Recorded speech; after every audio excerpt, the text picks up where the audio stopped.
Okay.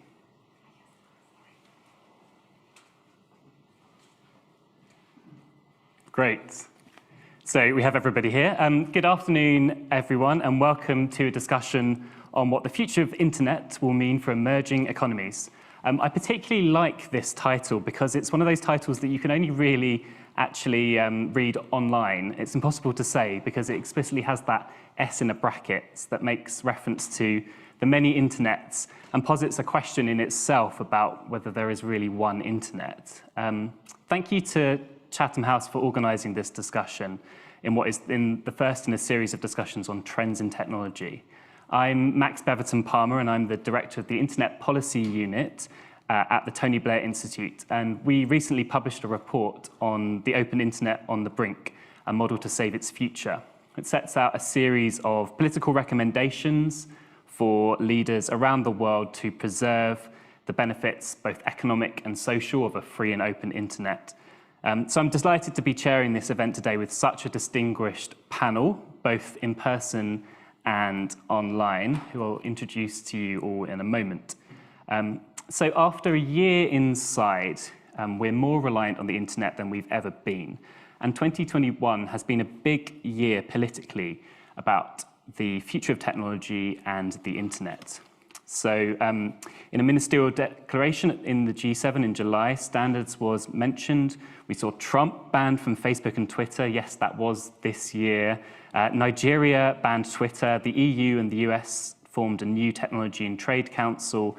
And we've seen the return of internet shutdowns, despite a brief respite in 2020. So politics and geopolitics is finally catching up with technology. But what does this all mean for emerging economies whose future is inextricably linked with the continuing technological revolution and their governments and their citizens' capacity to master it? So when we talk about the internet, we're using a shorthand for a series of overlapping and integrated technical architecture, networks, systems, hardware, services, but there are also and there are technical experts here who might talk about the layers in the network stack from application to physical. But there are also more social, political, cultural, linguistic, and geopolitical layers in the internet.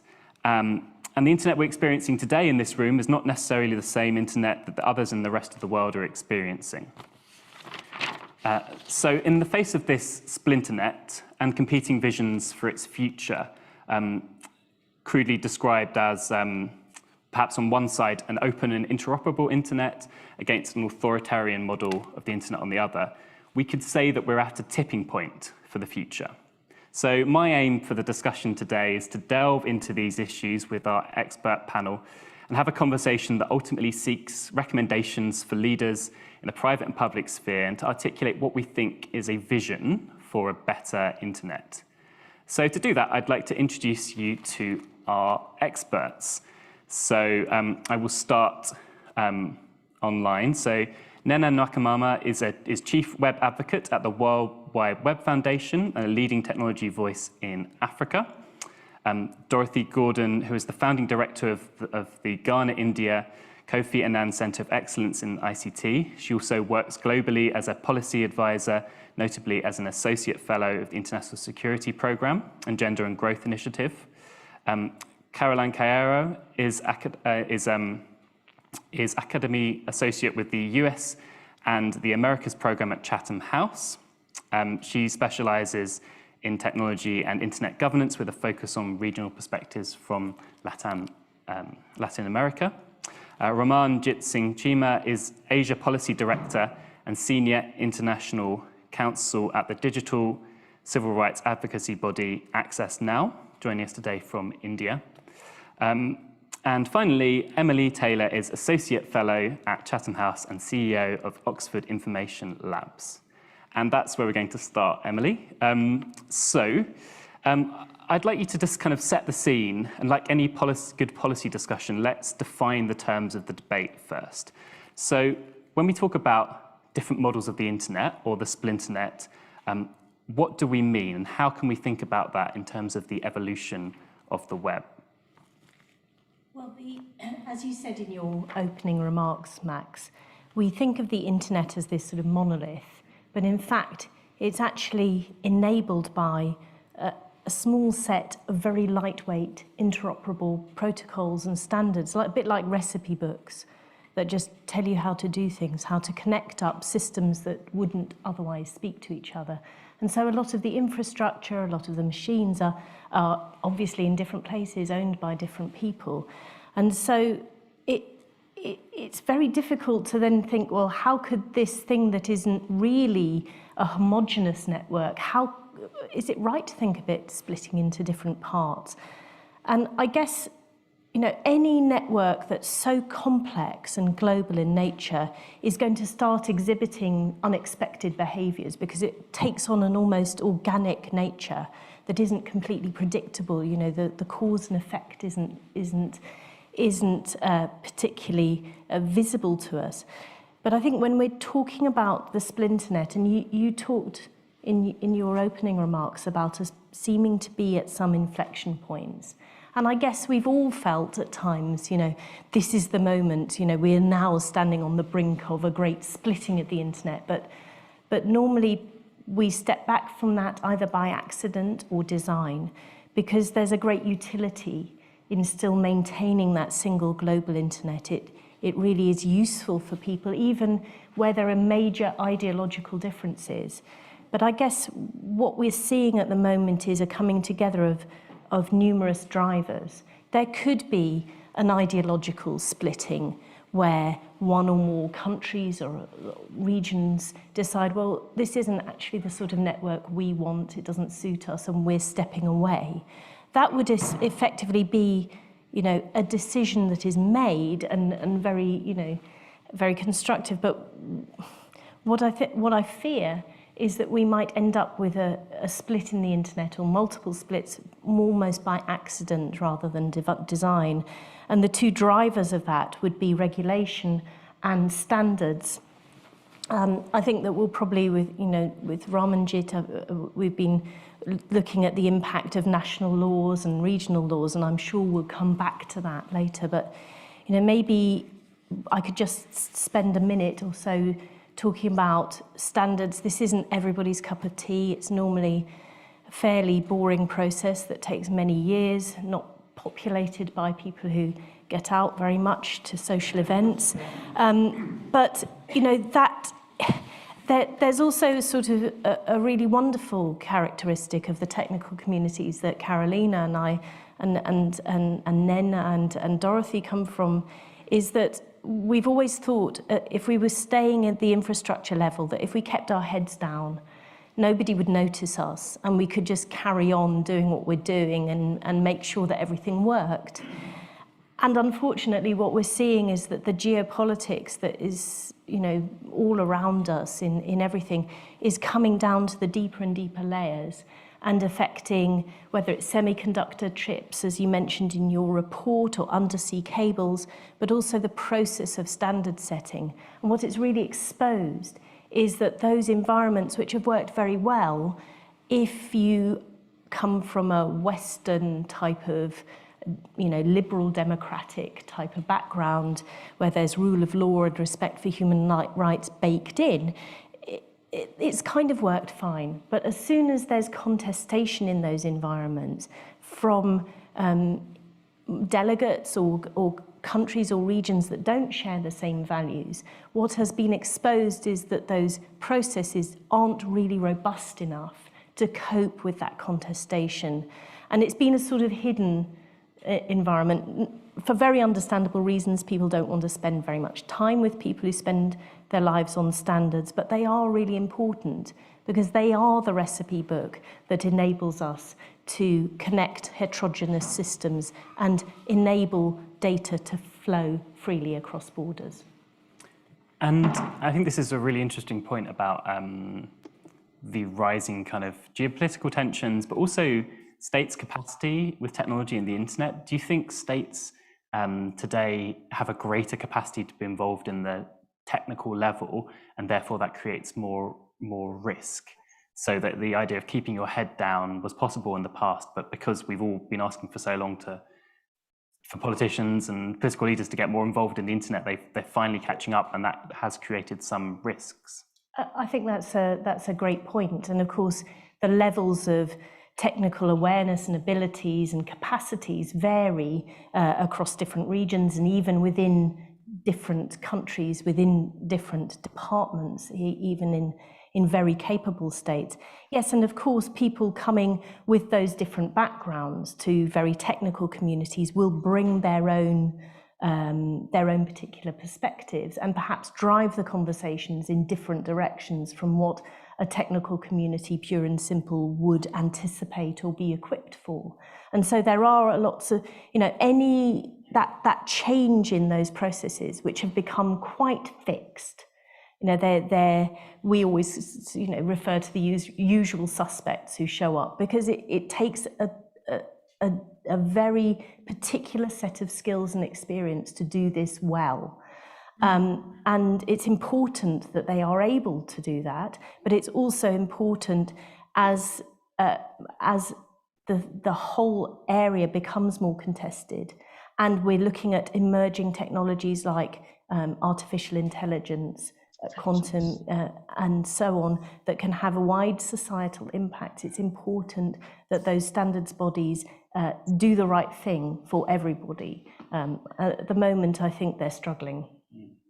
And I think I'm going to flag to come back later to new IP as a very specific case that I'd like to explore. But turning online to Nena, I kind of want to ask you a very similar question, but how do you see the history and evolution of the web? And is there a particular experience we should be thinking about or highlight for the people coming online for the first time, and for the 3.7 billion people we still need to get online?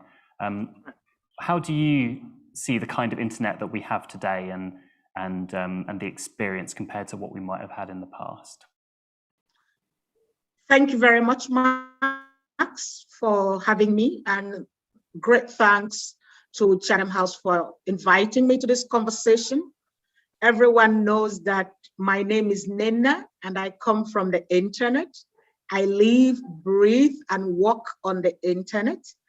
I'm the chief web advocate at the World Wide Web Foundation, which is that organization co-founded by Sir Tim Berners-Lee and Lady Rosemary Leith. And what does the foundation do? We work with everyone to ensure that the World Wide Web is a place that everyone can access, use, benefit, and contribute to. I'll take a step back to talk about the vision of the World Wide Web, which is that part of the internet that connects people and allows us to realize our development dreams.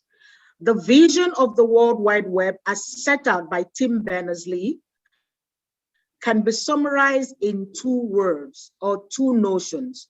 First, that it is for everyone. If you attended the Olympics in London, you will remember those words, for everyone. That is the vision of the web. The second part of that vision, the second face of the coin, is for good. So if you forget every other thing I will say now, remember that the vision of those who created the internet and the World Wide Web is that first, it will be for everyone, and second, it will be a force for good for humanity. Being for everyone means that you look at us, Carolina has long, straight black hair, and Emily has a shorter one. Max, you have another color. I am wearing African braids. Dorothy has curly hair, and Raman is actually wearing a head tie, a headband, a headwear. But we are all here, and diversity in humanity will always be there. This is something that we need to put into consideration through all our conversations. Everyone should be able to access, use, benefit, and contribute to the internet. As Emily has said about heterogeneous nature of human beings and the internet itself, what I will say to new joiners is what Tim Berners-Lee will say to everyone. Don't limit yourself, and please do not limit others.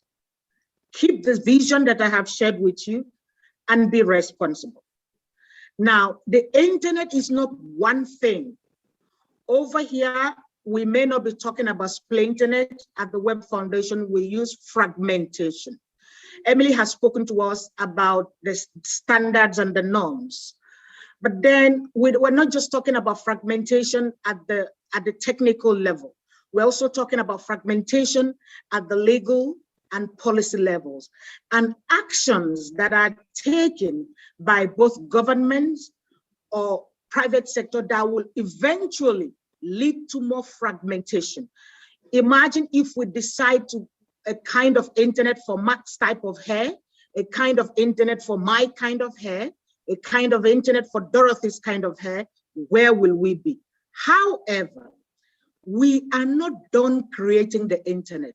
When we teach schools of internet, we challenge everyone to understand that this is a reality in motion, a reality in evolution. So if you are here today, if you're joining today, if today is the first time you're connecting to the internet, there is space for you to make it better. There is space for you to explain. There is space for you to bring yourself into this universe. Now, we know that only half the global population are connected. So if you're joining today, welcome, but we have more people to come online. So as long as we are not all able to access the internet, all able to utilize it, all able to contribute to it, all able to benefit from it, there is still work to be done. On the 13th of October, a number of us, Web Foundation and other organizations co-signed a letter to the United Nations Secretary General highlighting the urgency of internet fragmentation. It was about the same time that the Tony Blair Institute produced the report. It was about the same time that Twitter issued a statement. It was about the same time that this UN Secretary General was about to deliver a report. Today, that report is out. It is called Our Common Agenda. It is the report that was requested by the UN General Assembly of the Secretary General on how we can rebuild our world after the pandemic. As we come out of this pandemic, we have seen that connectivity is not luxury anymore, it is a lifeline. So if you're listening to me today, I'm speaking to you not just as Web Foundation, not just as Nina from the internet, but as part of humanity, because it is responsibility on all of us, whether we are government, private sector, or civil society, to make sure that the internet remains safe, accessible, affordable, interoperable. There cannot be an internet for every type of hair. We are all connected, and I'm still here. I will stop so far. If you're joining today, welcome online, but please keep the vision and do your part. Thank you very much for that, Nena. That's great to hear such a kind of inspirational message about the power of the internet and the shared goal to keep the benefits. I wonder if I can ask you a follow-up question. So looking through a lot of your work, and this word open comes up a lot, this idea of the open internet. And it's one of those ones that we've kind of internalized, and we don't often scrutinize what it actually means in open government, open internet, open web. So philosophically, what does this concept of openness mean on the internet, and why is it so important? Oh, Max, I could speak about this the whole day. Before now, Dorothy and myself. 2 minutes then, thank you. Dorothy and myself, we are co-founders of the Free Software and Open Source Foundation for Africa. So we are from the open generation. We are from the generation that allows everyone. So openness is linked to everyone, it's linked to liberty. Sir Tim Berners-Lee calls it permissionless. And for those of us who speak English and other languages, we have to be able to translate openness in other words, in other concepts. It means the same thing that was captured in the first article of the Declaration of Human Rights, that we are born free, that we are born equal, that we are equal in dignity and in rights. So openness, if you want to use another word for the open internet, it means the internet that respects your human rights. It means the internet that gives you freedom. It means the internet that ensures your human and developmental dignity. It means Ubuntu, the internet that is the global common. And like we have seen during this pandemic, nobody is safe until everyone is secure. So openness means that we are in it together, that everyone can join.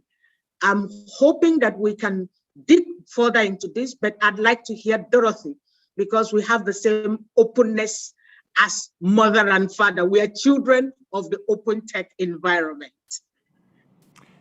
Dorothy, because we're on this topic of openness, do you want to say anything briefly on what openness means and some of your work in that area before we turn on to the splinternet issues?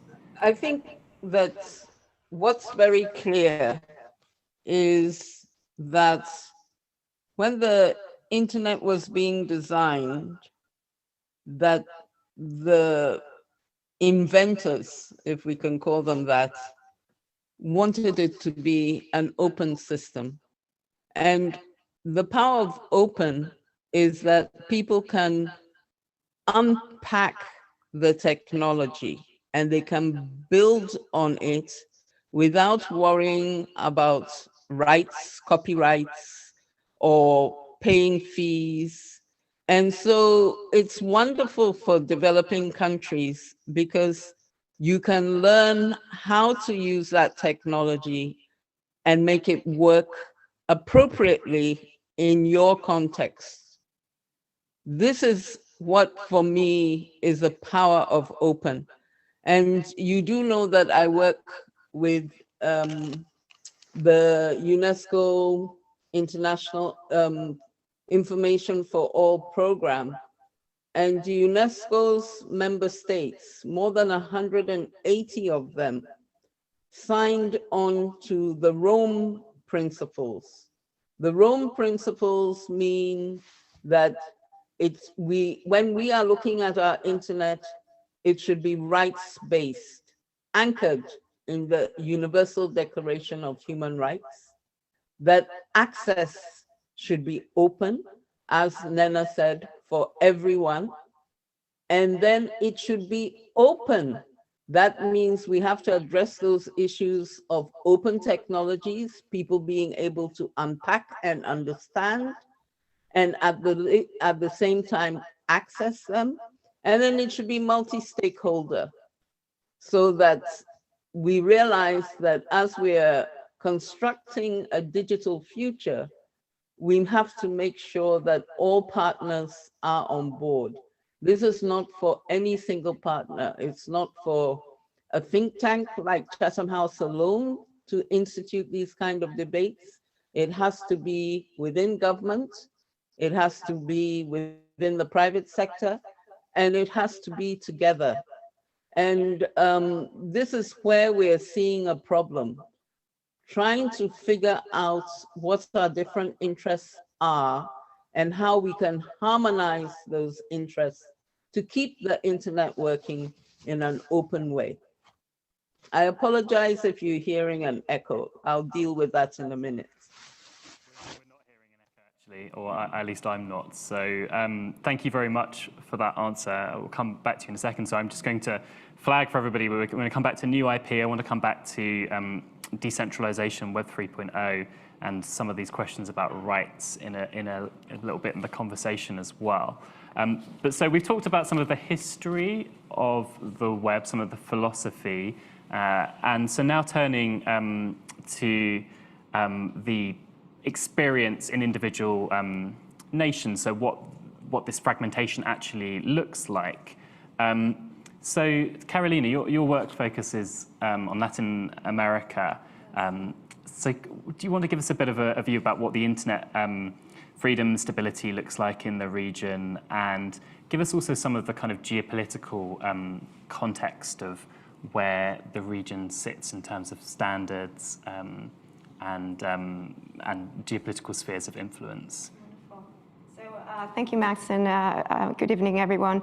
So I think a good starting point to answer your question is perhaps sort of mapping out where we see internet fragmentation manifesting in the region. So I think in the context of Latin America, I see internet fragmentation manifesting on two fronts, and perhaps there is a third that could become a source of fragmentation.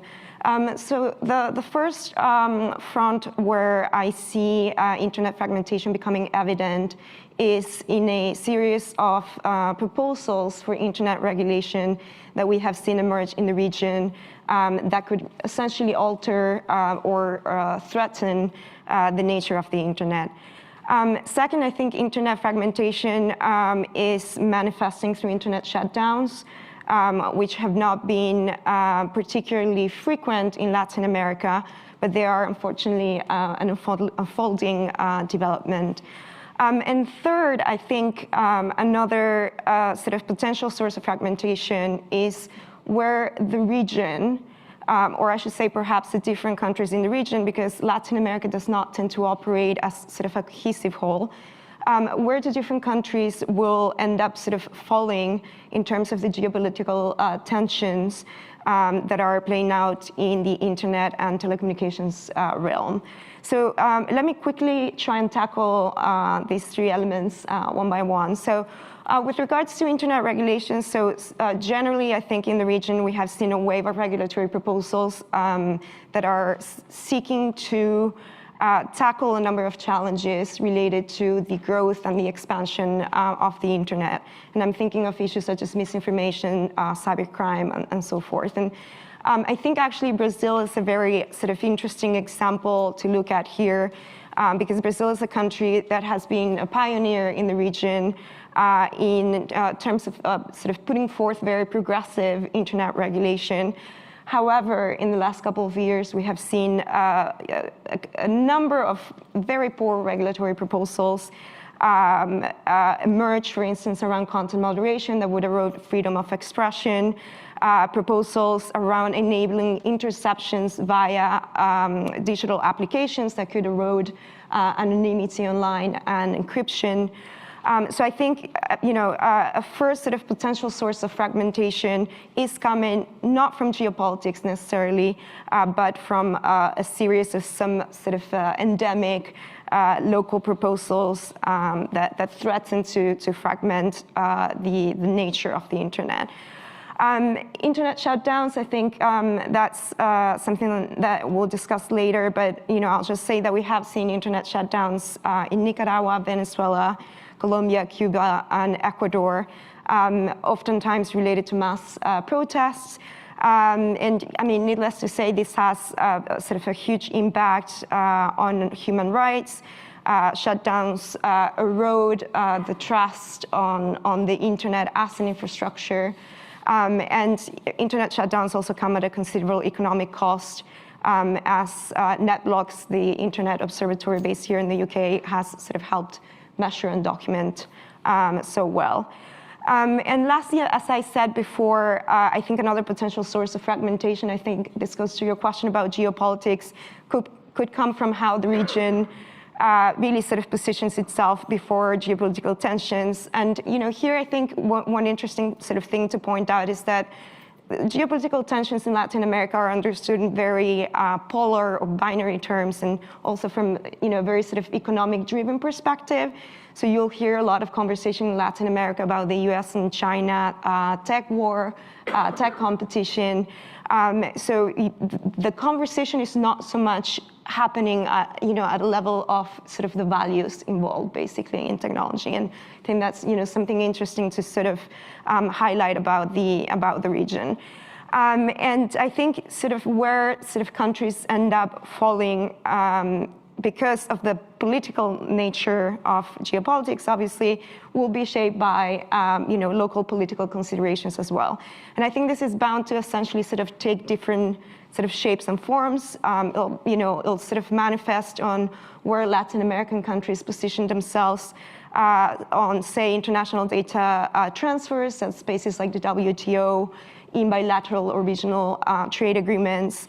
how country delegations position themselves, say at ITU standardization unit, in connection to the spin-off proposals on UIP or even on standardization proposals on other emerging technologies.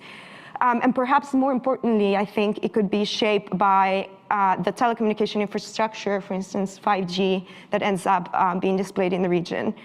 And I guess sort of one last point I'd like to make, when we were preparing for this panel, I think, Max, you asked us to sort of reflect on, for the different regions, like whose sphere of influence are they under, right? And I think it's a question I often get asked about Latin America, and I think this is something that is unfolding, and I think the answer is not really sort of a black or white question. And I think one thing that it's interesting to highlight is that Latin American countries, perhaps with a few exceptions, countries like Venezuela that sort of openly align with China, Latin American countries are sort of a lot more pragmatic on their approach. They want to maintain, update, and expand their networks. They're looking essentially for best ways to do so, and they're necessarily interested in getting caught up in some of the geopolitical tensions that are unfolding. So I think I'll leave it at that in terms of painting the picture for the region. I think that's a kind of fascinating insights into the region. I think we'll add infrastructure to our list of things to come back to. But I wonder if we could have a quick journey into new IP. I know Emily and Caroline, you've both written on new IP. So and just for the audience, just in the room, who has a kind of good understanding of what new IP? When I say new IP, what it means? Put your hand up if you do have a good understanding. Good, I think, so this is a really interesting case study that was worth just kind of breaking out. So Caroline or Emily, either of you? Do you want to explain it, and I'll say a few things about perspectives. You can correct me. So new IP is a sort of umbrella term for a set of standards proposals that were put forward in a UN technical organization called the International Telecommunications Union, or ITU. It has a standards-making wing. So a group of Chinese representatives put forward some proposals that really fall into three elements, but altogether they would amount to a non-interoperable new version of the protocols, those recipes that keep the internet hanging together. It would create a new type of network, one that we think, on our analysis, would be optimized for surveillance over connectivity. And the changes that would be made would go at various levels.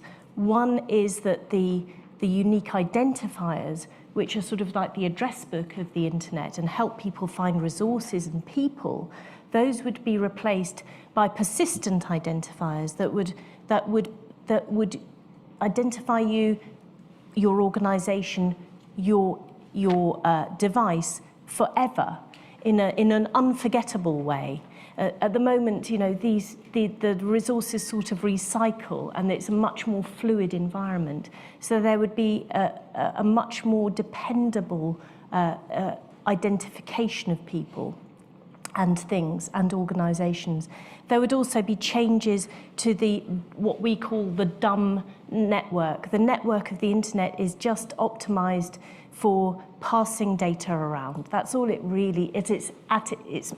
This is at its paradigmatic level, that, in theory, it does nothing but pass information back and forward, and that's incredibly useful because it means that it's quick and it doesn't mind what those data packets are.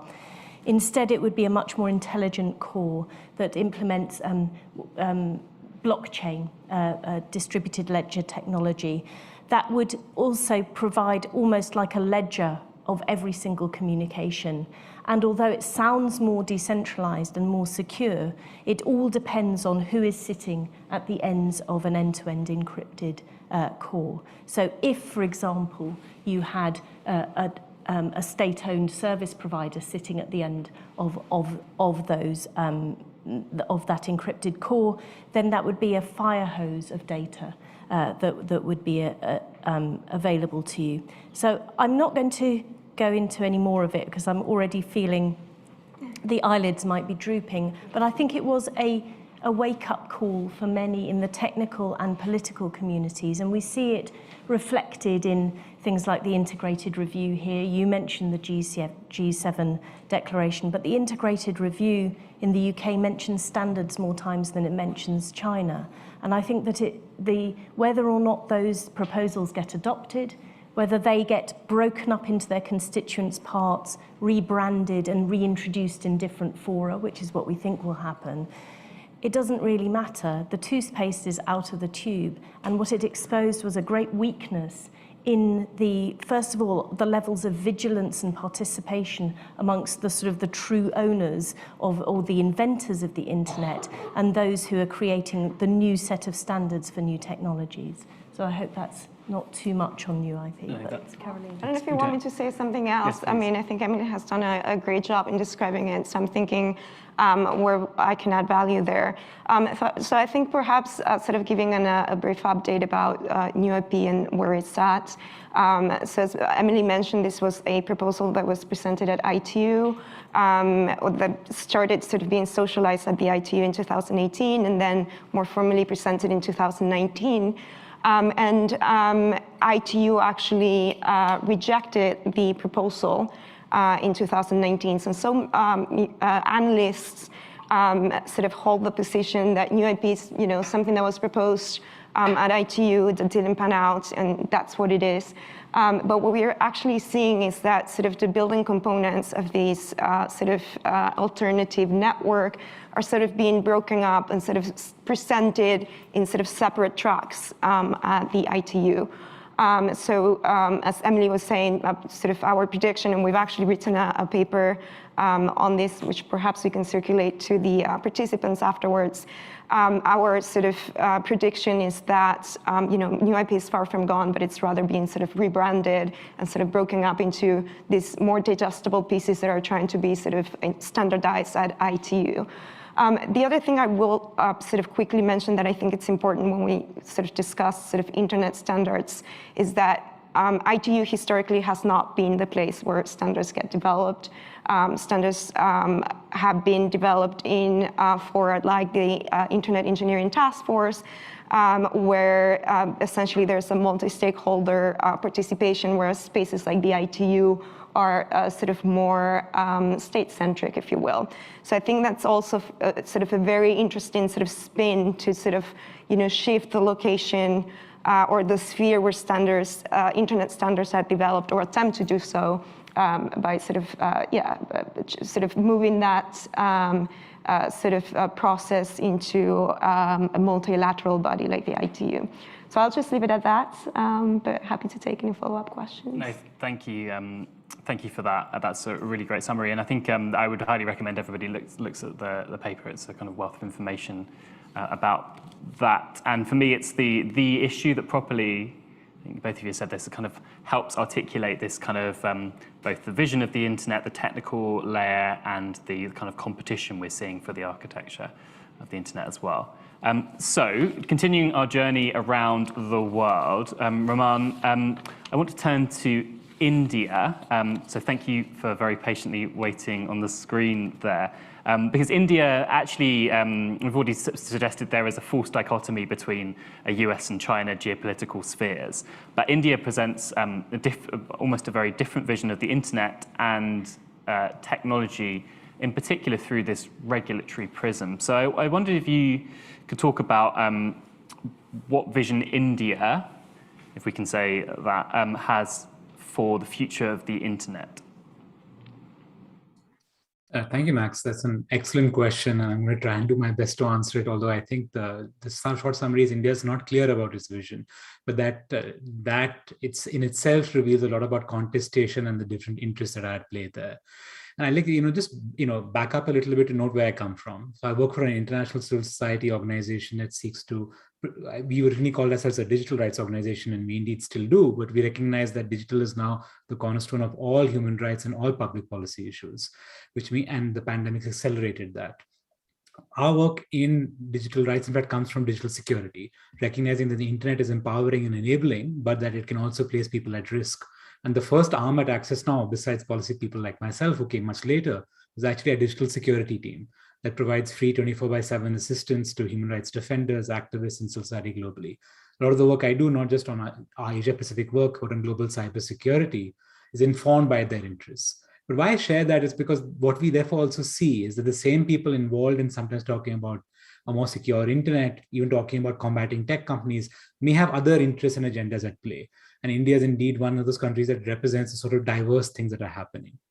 Where we are at it today is recognizing that the internet's definitely impacted by the current geopolitical contestation we're seeing. We are seeing an increased focus on cyber. And in fact, a lot of digital rights and digital policy people used to hate using that word. We used to say cybersecurity means something very particular. The politician means cyber is everything. Trump calls it the cyber. But I used to keep saying like that's actually telling by itself. If politicians keep saying something, they invested with power and significance. And indeed, that's true of domestic tech policy discussions and cyber policy as well. And that's what's happening here, whether it's India or elsewhere. The future of the internet's not in the Asia-Pacific region. The present of the internet is already here. The majority of the world's internet user population is divided up between India and China, with a large number of people across Southeast Asia. And some of the most fastest growing internet numbers are there in Africa, even though we see great pockets of exclusion and issues around privilege across the Asia-Pacific and African regions and elsewhere as well. But what I want to therefore go into is what you see, for example, India doing is different sorts of approaches, different proposals. When you were discussing new IP, for example, I was smiling because one of the things that people who do follow the International Telecommunications Union regularly is that they see these proposals come up in different echoes. So China, for example, right now is consistently pushing forward the new IP measures, as Carolina and Emily talked about. But what actually I was smiling about is that in 2014, the country that proposed a new IP-like proposal at a policy measure was actually India at the Busan Plenipotentiary meeting, where it said there should be new proposals about address allocation and traceability. And where that came from was actually not necessarily a completely whole of government approach. It was those folks in the security establishment and others who work in the telecommunication sector saying the sort of predictability and understanding we have on traditional telecom, which actually outside the West has often had very strong security interest involvement, including in democracies. We want to apply the same thing with the internet. The chaos and freewheeling nature of the internet, anyone can have a device, we can't trace who that is necessarily in the 90s and early 2000s, that needs to end. And it was therefore those sort of like proposals that were made there, not as a whole of Indian government approach, for example, but by a particular set of actors who then backtracked when it came under pressure. And that's what we're seeing right now. You're seeing a combination of the attempts to combat big tech, the tech clash, combining with this sort of digital authoritarian trend we're seeing, and this sort of problematic contestation in democracies itself. For example, the other democracy that's trying to re-engineer the internet itself is Australia, which passed legislation over the last few years, which has allowed it under matters regarding national security under what they call the Telecommunications Assistance Law, TOLA, to essentially require tech providers and others to create vulnerabilities, to actually, in effect, potentially create backdoors to undermine their products in order to facilitate what they would say is an interception warrant, what most of us would call a surveillance demand, or at least a police snooping demand. And they literally said, at one point, you may remember, the Australian Prime Minister said, it's not about the law of mathematics and what governs encryption, it's about Australian law, which is an interesting sort of, you could say, provocative remark for a politician to make. But it comes to democracies saying, we are willing to re-engineer this. And when that signal goes out, other democracies or contested democracies take notice. And that's what India has regularly done as well. For example, when David Cameron said that he might block social media providers as a response to the London riots, or when the situation was very tense, I can tell you the number of times over the last few years where I've met Indian government officials who said, look, David Cameron said he would block social media, and he did.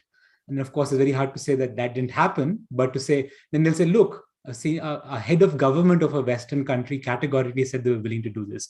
Why can't we do this? And you now result in a situation with the world's largest democracy, or at least that's the title that India likes to claim for itself. It's also the world's largest perpetrator of internet shutdowns, with the vast majority of internet shutdowns in the world conducted by India, and that number ever growing year on year and intensity increasing. And therefore, what I want to leave you is that sort of thing about this contestation in democracies. You're seeing this sort of attempt to say, oh, governments are willing to re-engineer the internet. We want to do that. That may not be being done for necessarily to combat big tech. Sometimes it might be, but often it also might be coming from a perspective of control and power. It may not be necessarily always, badly aligned or misintentioned, but it's coming with that idea that we want to assert ourselves from a national security or perhaps even political control perspective. That's why, for example, you've seen rules passed by the Indian government right after it conducted internet shutdowns across the national capital region. Imagine the world's largest democracy shutting off its own political capital. And just a few weeks later, issuing some of the most oppressive rules that have been seen in a democracy, giving them the ability to block social media services, to regulate online news media, as well as to potentially require the re-engineering of encryption to facilitate traceability, a proposal that's also come up in Latin America. Essentially, in effect, the government of India saying, not necessarily that we want to implement it, but we want to send a signal to tech companies, comply with what we want, including what the ruling establishment may desire.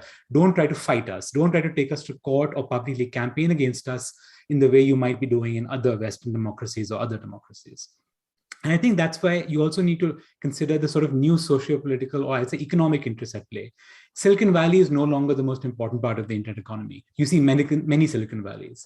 It's not just about, for example, China, Shenzhen, or elsewhere. It is about the sort of investment hubs and tech development you see in Nairobi, in Bangalore, in Hyderabad, and those entrepreneurs and now millionaires and billionaires who are also saying we can take on Western big tech, either compete with them, force them into alliance with us.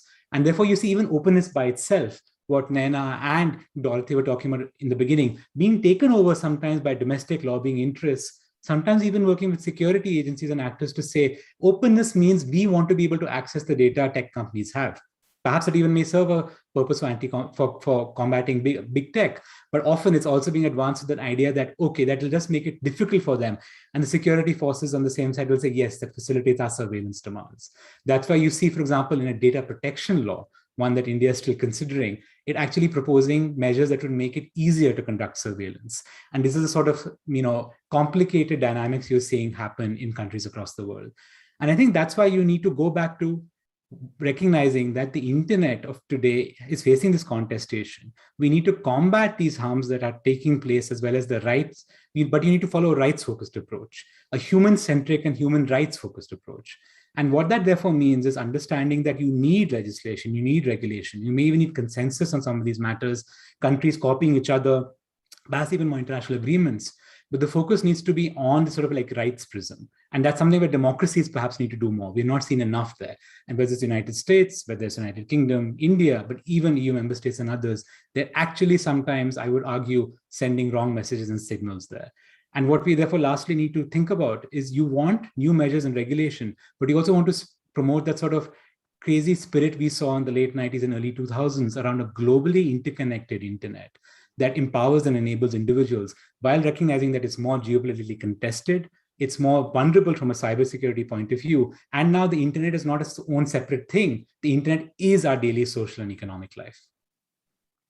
This is, again, the kind of, you've expanded the scope of this already broad conversation into the role of big tech companies as well. And I think it's interesting, you could almost trace this as a kind of aftershocks from perhaps the Arab Spring and the use of social media to organize protest, as well as the influence of social media companies. So I'm going to come back to you on rights in a bit, but Dorothy, I would be interested in your reflections on anything we've discussed so far, and then, but specifically as well, how do you see the different kind of versions and visions of the web? Like, is there a kind of fragmentation as well at maybe a linguistic level or at a socio-economic level, as well as this kind of geographical kind of state-led perspective?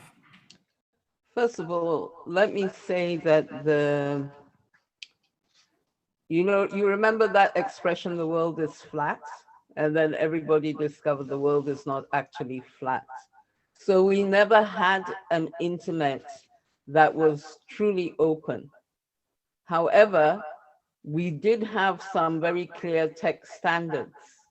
And I think that what we have to realize that, yes, our internet always had issues. We know women never accessed it in any kind of equal way. We know that if you're not an English speaker or major language speaker, you're not going to see yourself on that internet. And we haven't had much attention to content creation. But I really like what Emily said about the toothpaste being out of the tube. I think that's where we have to focus. If we look historically at the splinternet, you would see that a country like China would analyze the situation and say, look at our huge market. Why should we give it away? It doesn't make sense. Let's protect ourselves and allow our companies to grow, and then we conquer the world, you know. And for small countries, as many, and small economies, let me put it that way, small economies like the majority of African countries, encouraging that kind of splinternet doesn't make sense because we don't have that large market that makes it logical. But then we have the other issues which are linked to malicious content and protecting your culture, protecting your society, that have also come in, and people have been encouraged to internet shutdowns, etc., etc. But I want us to remember that every time you cut your people off from the mainstream of the internet, there are costs. For example, you are growing your companies, but people cannot follow easily what is happening in other economies so that they will get inspiration from ideas. It's a break on innovation. And so how are you going to structure this so that you make sure that none of your people are talking to anybody and yet they're keeping up with the technology? It's not possible. So you see there's a contradiction in there already. And as Emily said, the toothpaste is out of the tube. Pandora's box has been opened. We've been discussing these new kind of protocols and standards.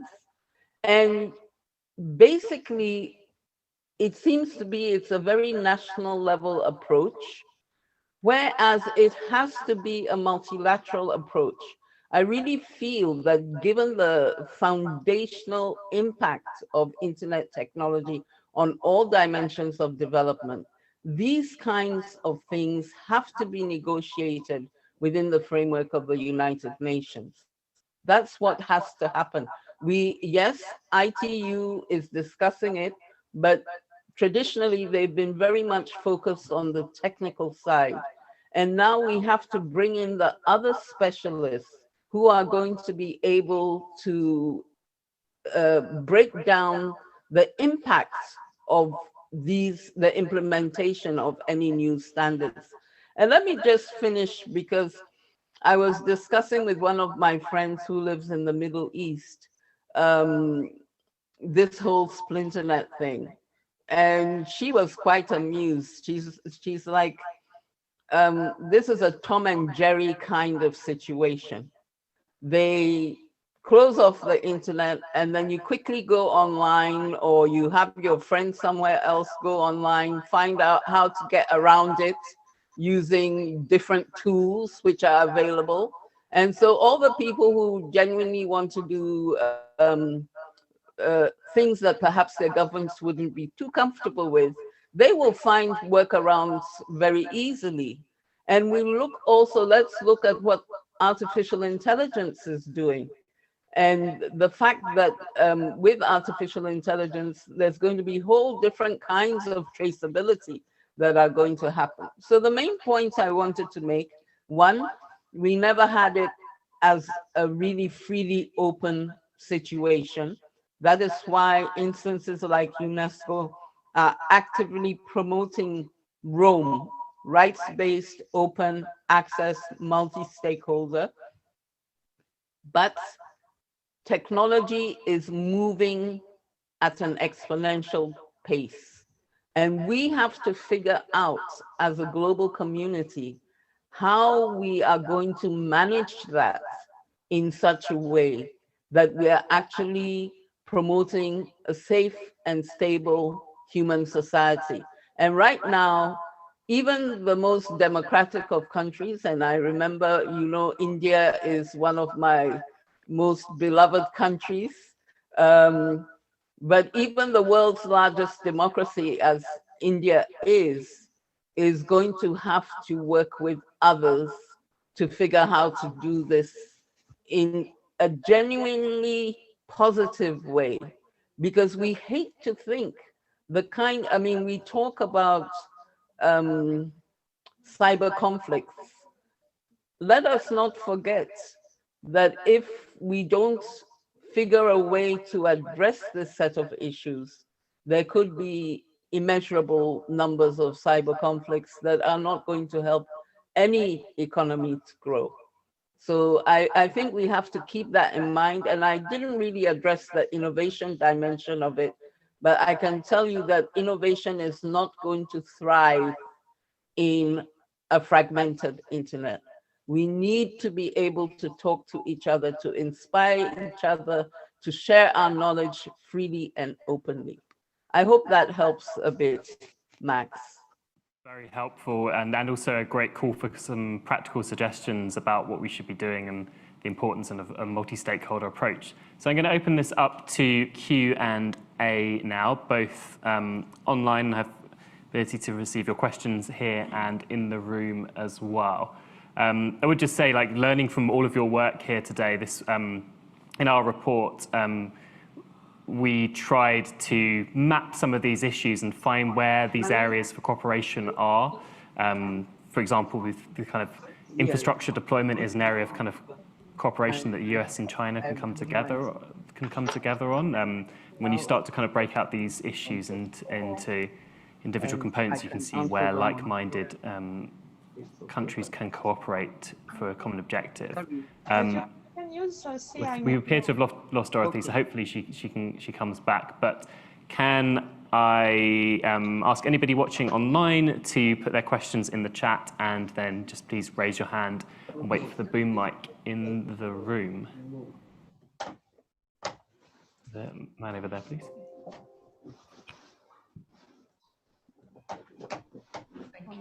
I had a question for Nana, really, because I wanted to ask how you and your organization would respond to groups or even governments who would see the idea or the concept of an open internet as, rather than being positive, as being a threat or challenge to their power and influence. Did you get that? Okay,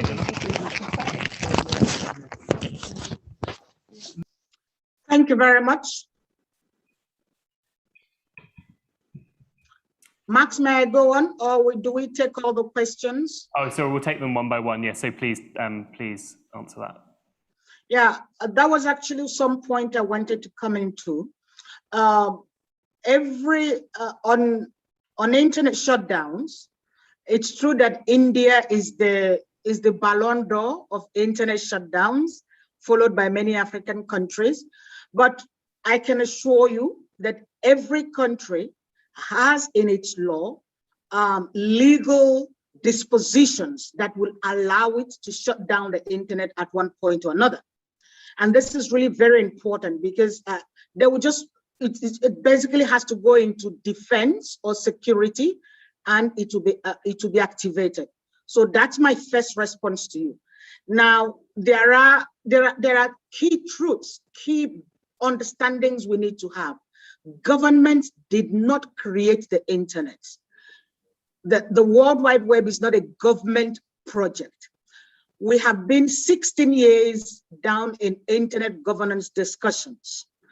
This year, after the 75th anniversary of the UN General Secretary General now launches something called our Common Agenda, where he proposes a global digital compact.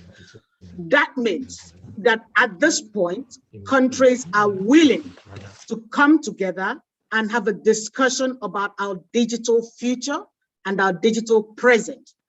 How does Web Foundation react to governments that think that the internet is a threat to their sovereignty? I think everyone has heard about new IP. I don't want to talk much about it. It's actually, there are two streams.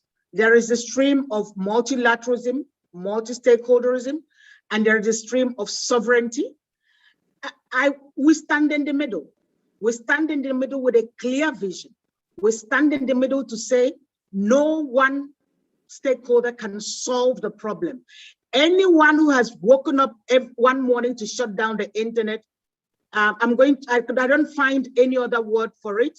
I'm happy I'm not a minister, but it's a fuck up. That's the correct word. Everyone that has shut down the internet has regretted it, has lost money, has lost digital trust. It does not lead anywhere. So it is not a viable solution to a problem. There might be threats, there will be threats, but then the best way to go around it is always to have other stakeholders around the table, have the private sector, the civil society, the research, the users, the technical community come together and say, this is a common threat. Make yourself understood. Make yourself understood, make the problem understood, and let's solve the problem in a multi-stakeholder way. There's no one government that is going to solve the problem of the internet that they think is a problem. Most often, when people say we want to regulate the internet, you want to speak to Emily later on about this, what I normally ask them is, have a seat, have some water, please, what is your problem? Because there are different layers of this. Someone's got a problem with Twitter. And today there is a Nigerian trending on Twitter, and Nigerians are making this guy trend. No, I think we're losing your connection. Right? We're going to find a way around it, and we will find a solution. So please, my response is, don't be afraid, be open, be engaging, be multi-stakeholder, and let's solve our common problems in a common way. Yeah, I think that's a very sensible statement. We too often hear about regulating the internet, whereas as we've discussed today, we've barely even touched on a kind of 50% of what the internet might be. Over there, please, and then over here in the middle. Sorry, Nana, you were making a point about Twitter in Nigeria and the internet went off.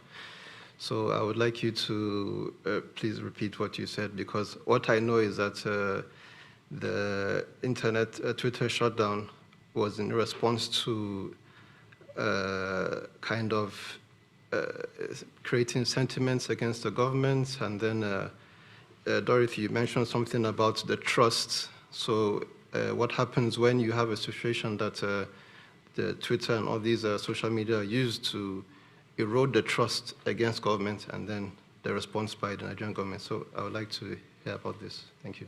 So Nana, if you just want to briefly talk about Nigeria and the point where your video cut off, and then Rahman, I wonder if you might want to pick up on any of this about, because I think in India, Twitter's office was raided last year or the year before, so maybe it's an interesting case study as well. Right. I think it ties down to the first question about countries feeling threatened by what is happening online. So I'm going to be honest with everyone. The security and safety. So while the government has a legal responsibility to protect us. So we need to respect the fact that the government is holding that responsibility of protection and security on citizens. We respect that. The government also needs to understand that citizens and users need security and freedom and rights respected. So why the multi-stakeholder thing is very important is because we can have a balance. We can have an ongoing discussion about the balance between rights on one end and security on the other end. And this has been there from day one. It's not going to go away. So my question to you, back to you, sir, is since Twitter has been blocked in Nigeria, since India raided Twitter's office, what solution has it provided? It shows that that is not the right solution. We have to find another one.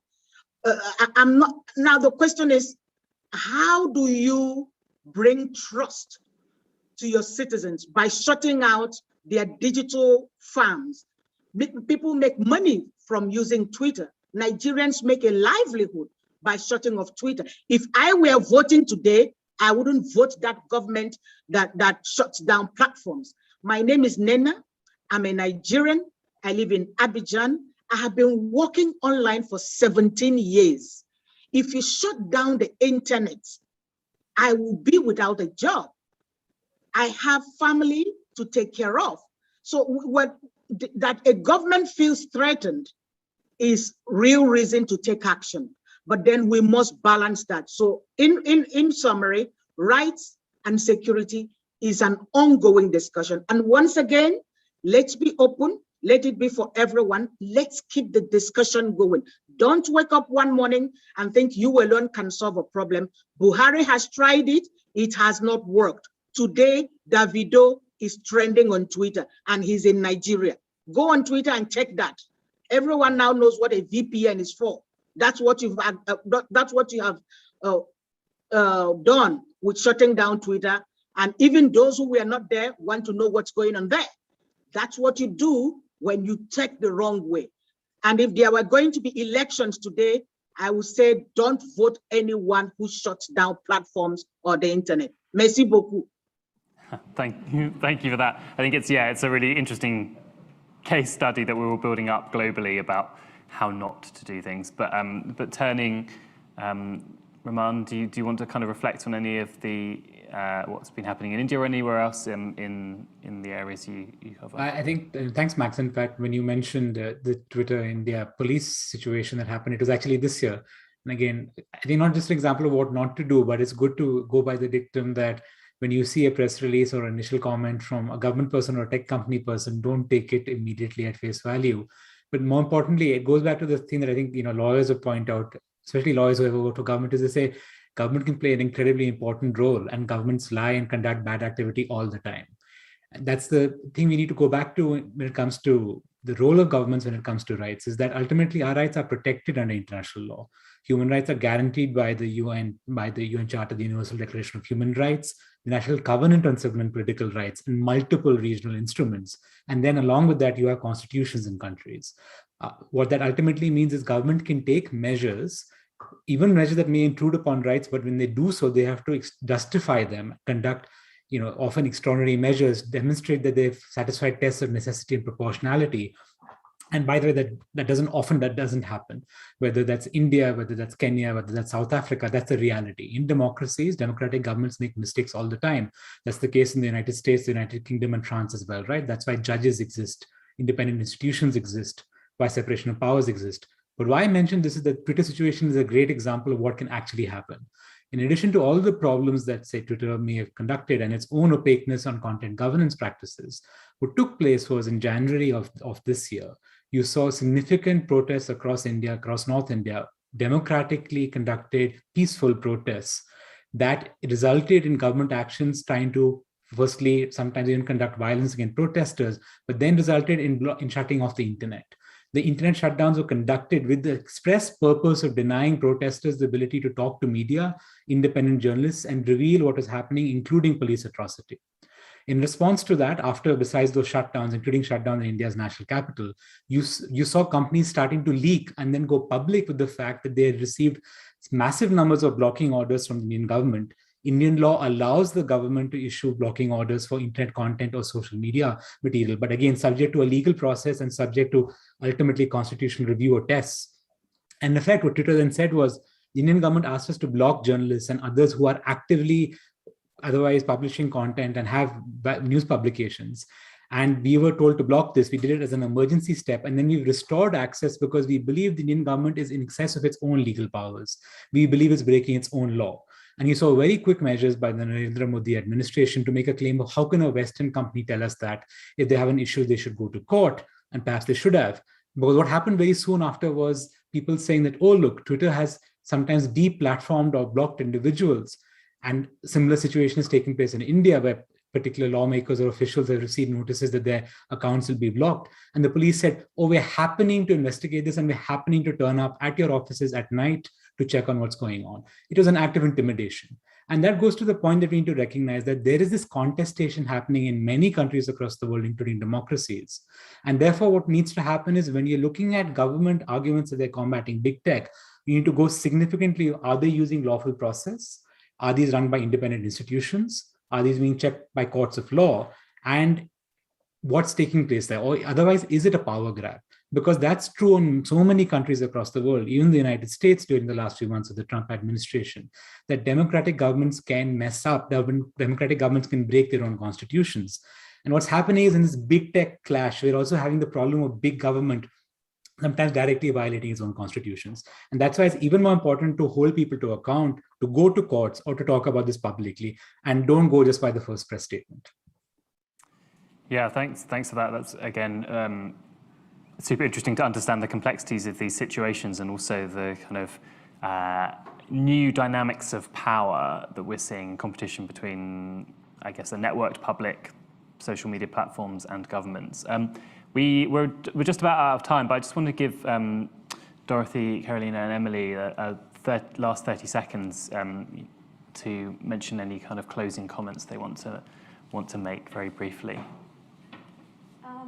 Yeah, do you want me to start? Yes, please. Oh gosh, I hear myself a little bit. So I guess to wrap up, we discussed this question about recommendations, so maybe I can, just depart on, a quick thought on that. So in terms of recommendations about how we sort of work together to defend the global open internet, and I just wanted to point out, I think we've seen emerge sort of a number of initiatives by Western governments, and we've been hearing a lot about sort of getting together the like-minded countries to sort of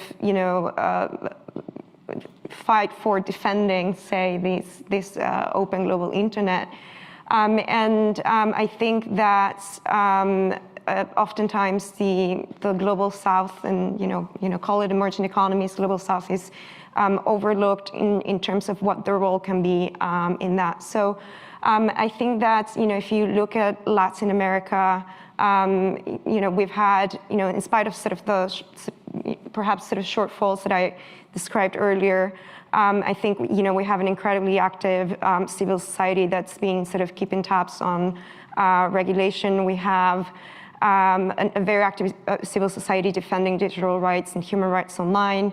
I think technical community in the region has worked incredibly hard to ensure that we have an open, stable, secure internet in the region, and they've managed to do so in oftentimes resource-constrained environments. And I would even say, sort of in the face of certain sort of regulation that we've seen come up in the region, especially sort of in those countries with stronger institutions, whenever it came to a test, sort of systems of checks and balances delivered. So I guess what I'm trying to say is that regions like Latin America are for supporting the open global internet, and sort of these sort of spheres or fora where certain conversations are happening need to become broader. They need to become global, and include perspectives that take into account the needs of the global South. Okay, a truly internationalist approach. So Dorothy, 30 seconds on closing comments or any reflections. I think I'll have to agree with Isabel, but we don't have the same depth of technical community. We don't have the same levels of engagement of civil society. Maybe Latin America is more homogeneous, but we have great variety across Africa in terms of how deep the internet has already penetrated, how important it is to the economy. And the same for Asia. You have the powerhouses like China and India, but there are many smaller Asian countries that are having issues grappling with this. So I feel that we have to have a multi-pronged approach to this. One is we have to be far more systematic in building up capacity. I've been encouraging young engineers to join the IETF, the Engineering Task Force, for over a decade. They feel intimidated. They don't want to be there. But if you're not there, you're not part of the decision-making process. And the problem that we're having now, and while I cannot sympathize with anybody who's fragmenting the internet, I think the problem that we're having now is the result of people feeling, well, we were not part of the decision-making process that has brought this to this stage, and it is not serving our interests. So what are we going to do, not only to create trust between a national government and its citizens, but building the global trust levels? And that's why I'm very happy to reiterate the importance of multilateralism. We have institutions that can support this. Let's encourage far more people to become involved. And then when we go for the negotiation, they actually have clear positions. And let me just say, Raman, I have always admired India as a leader of the global South. Very often we've studied the technical papers that have come out of India so that we understand the positions better. And I think that we need to have this kind of collaborative, cooperative approach even before we get into go to the negotiating table, that we have really discussed this using the internet so that we have shared our knowledge and we can go forward to, frankly, I don't think that the internet as we know it is going to survive the onslaught of new technologies. But whatever we shape, that we shape it in such a way that it is respecting those values and those rights that we hold dear. Thank you. Emily? I just wanted to finish by thinking about the billions who are still offline, and also reflecting on the passion and enthusiasm that you always hear, and we've heard from our speakers, about what the internet can do for developing people in developing countries and for the billions who are offline. Carolina mentioned that governments in Latin America and in other regions tend to have a very pragmatic approach. And rather than being led by the ideology, we'll be turning to governments or friends who can help them with that essential task of building out infrastructure. And they've had good friends. They just haven't had friends from the West. They've had friends who will build out their infrastructure for free. And if that happens to include a little extra something or be a little bit different, be pragmatic. What's better, having nobody online or having a sort of online? And I think that the West has really not squared up to the challenge of the deal. What's our deal for the billions who are offline? And what are we going to offer them that is positive beyond the uplifting rhetoric, beyond the promise of innovation? What's actually going to be done to get those people online into a global internet? Or do we, as Dorothy says, do we just accept the waves and say, well, it's not really going to survive? I think that we should, before we give up, we should have another go at doing more than speaking or maybe giving people a good lecture about human rights, but actually thinking about concrete, solid financial or other support that will enable those billions to get online into a single, free, open, interoperable internet. Fantastic, and I think that's something we can all agree would be a massive global good that we collectively can work towards. So I will use that as an opportunity to close the session and thank Emily and Carolina, Raman, Nena and Dorothy for a fascinating conversation. I won't try and summarize all of it, but I think Emily's metaphor of the toothpaste being out of the tube, and I think we've kind of hopefully given some thought today and where we can put that toothpaste and use it in future, to talk to that analogy. So I'm going to thank Chatham House for hosting this event, and particularly for the organisers bringing us all together, and hand you over to Isabella to discuss the reception. So join me in thanking the panellists.